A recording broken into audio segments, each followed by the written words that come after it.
Let bisexual girls love boys. What? Let bisexual girls love boys. Who's stopping them? Lesbians who say they'll never date a girl that has touched a man. People who say that bi girls will cheat because they're bi. There's so much biphobia, not only with straight people, but in the gay community. My lesbian friends who told me they were high-key disappointed when I started dating a cishet boy. My ex-girlfriend who asked me, wait, weren't you gay? And then when I explained I was bi, went, ew, lol.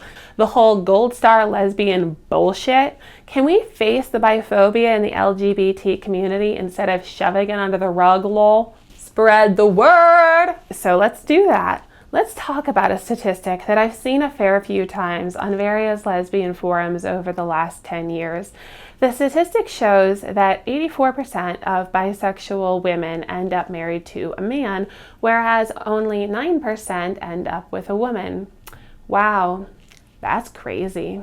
Now, if we were talking about individuals, then who cares? Anyone's allowed to have a gender preference or a dynamic preference. And if you live in a conservative area, then you're probably going to date cross-sex for cultural and safety reasons. But wait, the lesbians would say, those aren't individual preferences. This is a population statistic of national data. Things like personal preference would average out on a large enough sample. Bisexual women just can't commit to a queer life when the easy alternative is right there. And that's all right. I don't begrudge you. I'd choose the easy path too if I had a choice.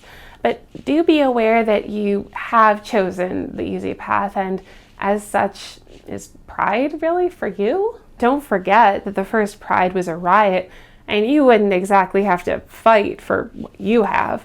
Of course, bisexual is a real identity, but in a material sense, girls who date boys are still girls who date boys. I hope I don't have to spell out how much I hated saying that, but it's a taste of what those old forums were like. I don't know if it was envy of bisexual women's much larger and more socially acceptable dating pool, or just your basic incel whining, but I read a lot of that back in the day.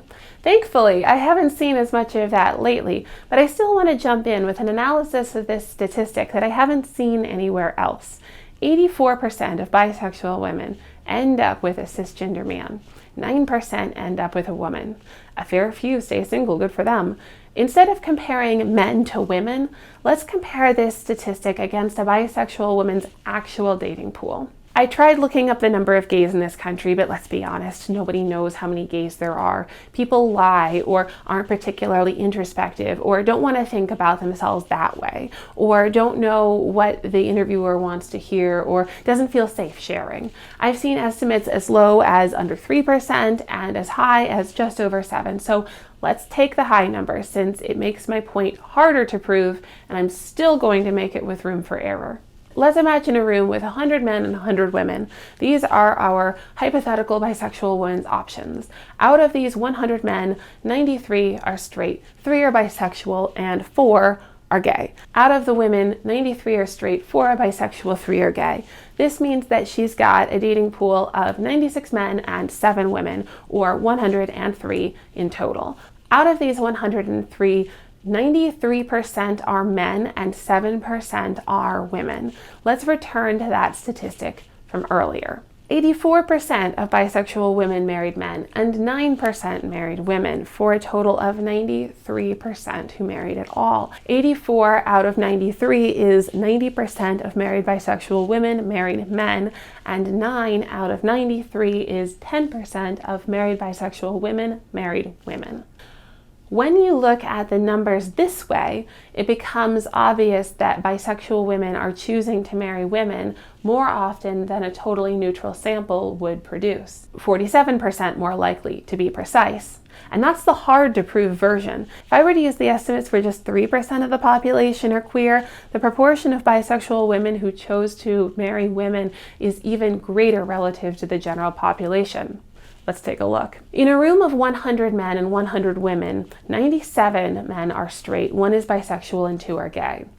97 women are straight, 2 are bisexual, and 1 is a lesbian. This means her dating pool is 98 men and 3 women for a dating pool of 101. 97% of the dating pool are men and 3% are women. When you compare our estimate against that 90-10 breakdown from before, you can see that bisexual women are 237% more likely to date another woman than a totally neutral sample would produce. Clearly, there is something very attractive about the WLW life. Why do I bring this up? Is it just to gloat about how great women are that we're luring bisexuals away from men at a disproportionate rate, even though we have lower wages and less social clout? No. That's the same energy we started with, and remember, we don't like that energy. Is it to show that bisexual women do actually choose to be queer more often than you might think? Again, no, queerness isn't something you can choose or disavow based on whether you date or whom you marry. I bring it up because this very specific argument that more bisexual women marry men literally doesn't mean what so many statistically illiterate lesbians have tried for a decade to claim that it does. In fact, it proves the opposite.